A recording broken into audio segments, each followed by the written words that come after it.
Hello and enjoy our channel. Most videos are without face so you can focus on the message. Welcome to where we take your sources, dig in, and really try to pull out the most impactful insights. Exactly. And today, well, we've got a truly extraordinary story. It's about transformation and finding unconventional wisdom. Yeah, it really is. We're looking at excerpts from a YouTube interview, and it introduces us to this individual. An individual who went from, get this, federal prison. Right, federal penitentiary. To becoming a multimillionaire HVAC mogul down in Dallas. Quite the journey. Yeah.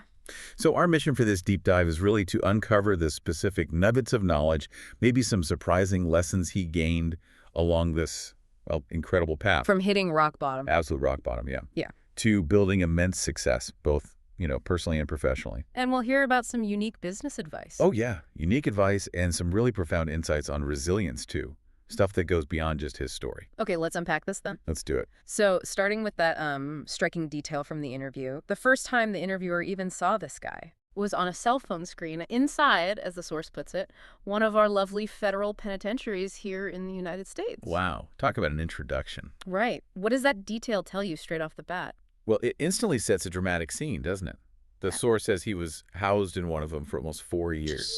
Years? Yeah. So right away, this isn't your typical rags to riches story. This starts from a really challenging, really low point. It just frames everything differently. And yet, fast forward to today, he owns this, by all accounts, a very successful HVAC company in Dallas. The sheer scale of that change is just hard to grasp, almost. Absolutely. And there's proof, tangible proof of that success.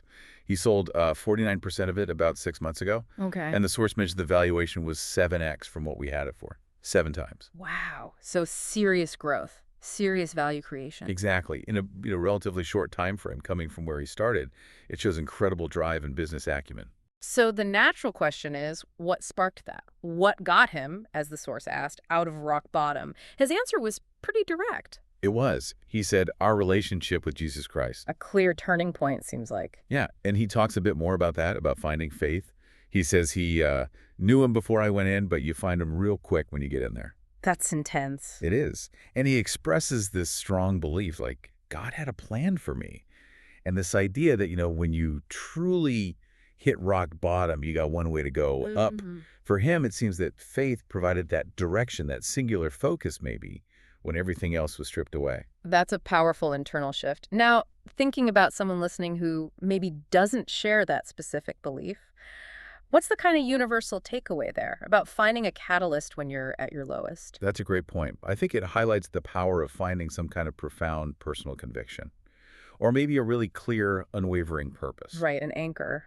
Exactly, an anchor. Whatever the source, faith, family, a personal mission, that internal reorientation often seems to be the necessary first step before the external success can happen. It gives you that stability, that drive. Okay, so he has this huge turnaround fueled by this internal change. But where did the business wisdom come from? I mean, probably not Wharton, right? Definitely not. And that's one of the most fascinating parts. He says one of the best pieces of advice he ever got came from a cellmate. Seriously? Seriously. Yeah. And not just any cellmate. This guy was apparently an executive of Procter & Gamble for 35 years. In prison. Yep. And he describes this cellmate as one of the smartest people I've ever met in my life. So you've got this high-level corporate knowledge being shared in, well, the most unlikely setting. That's incredible. So what was the advice? The core advice was this: hire your weakness. Hire your weakness. Yeah.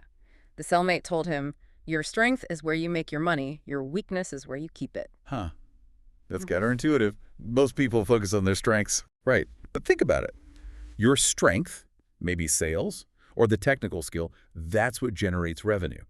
But your weaknesses, maybe it's bookkeeping, maybe it's managing details, maybe it's HR. Those are the areas where things can fall apart, where you can lose the money you made. Okay, I see that. So practically, how does that work? How do you identify those weaknesses and then trust someone else with them, especially early on? Well, it requires, I think, some real self-awareness first. You got to know what you're not good at, or what drains your energy, or what you simply don't have time for if you're focused on your core strengths. Okay. Then you deliberately find people who excel in those areas. It's about building a solid foundation, protecting your downside, really. It lets you stay focused on the engine of the business, your strength, while ensuring the rest of the ship is sound. That makes a lot of sense. Leveraging weaknesses to protect and amplify strengths, that's a really smart strategy. It really is. Very insightful, especially considering the source. So beyond that kind of strategic advice, what about relationships? How did he approach building connections in business? His approach there sounds almost deceptively simple. Right. He just said, if you can strike up a conversation with somebody, you can do business with them. Just talk to people. Basically, yeah. But he also emphasizes sharing your story. He said, you got to talk about your story. Be authentic, vulnerable maybe. I think so. And he connects this idea directly to the interviewer, actually. Points out how the interviewer, with a cell phone and a microphone, changed people's lives. And people look to you now for inspiration. So it highlights that power of just connecting authentically, sharing who you are, your journey. It builds trust. It opens doors in ways just talking business might not. That resonates. That vulnerability, that authenticity can be a real strength. Absolutely. He also had a message specifically for people who might not share his faith. I found this quite moving. Yeah, what was that again? He said, my message would be this: he believes in you, regardless of what you believe. Wow. That's powerful. And it ties right into his core philosophy, which seems to be about resilience. He says, the comeback is so much greater than the setback. That's a recurring theme for him. Definitely. He really hammers it home, saying, if you hold on and you stand true to it, the comeback is so much greater than the setback.